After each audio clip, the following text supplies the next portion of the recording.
Kumusta mga kaboxing? This is Boy Kalawang TV. So sa katatapos lang ng laban ni John Kevin Jimenez sa bansang Japan kagabi, bigo nga po ang ating kababayang Pilipinong boksingero.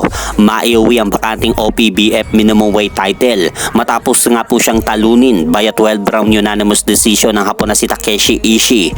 Ngunit kung mapapanood nyo nga po mga idol ang kanilang naging laban kagabi sa bansang Japan, maganda naman po ang pinapakitang laban ng Pinoy na boksingero kontra sa Hapon dahil napakaganda nga po ng mga binibitawang jab po nito at lalong-lalo na nga po yung over right hand ni John Kevin Jimenez kapag tumatama sa mukha ng Hapon. Talagang napapatras nga po si Takeshi Ishii sa suntok na binibitawan ng Pinoy na boksingero.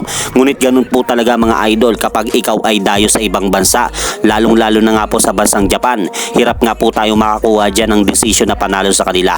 Dapat po talaga ay knockout ang gawin ng ating mga pambatong Pinoy na boksingero o kaya naman po ay maka-score ng isang knockdown sa laban upang ma-secure po nila ang panalo kung sakaling umabot nga po sa decision ang laban. Kaya may bagong kartada nga po ang Hapon na si Takeshi Ishii mga idol na siyam na panalo at isang talo at 7 po dito ay natapos by a knockout.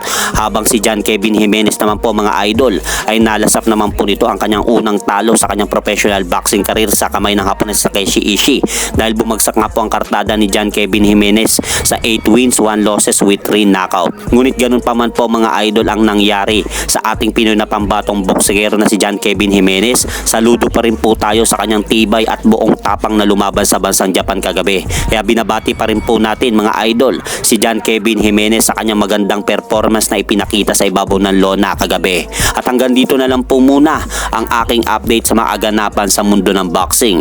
At syempre mga idol, huwag nyo rin pong kalimutan, pakisuportahan nyo naman po muna ang ating munting channel. Maraming salamat po.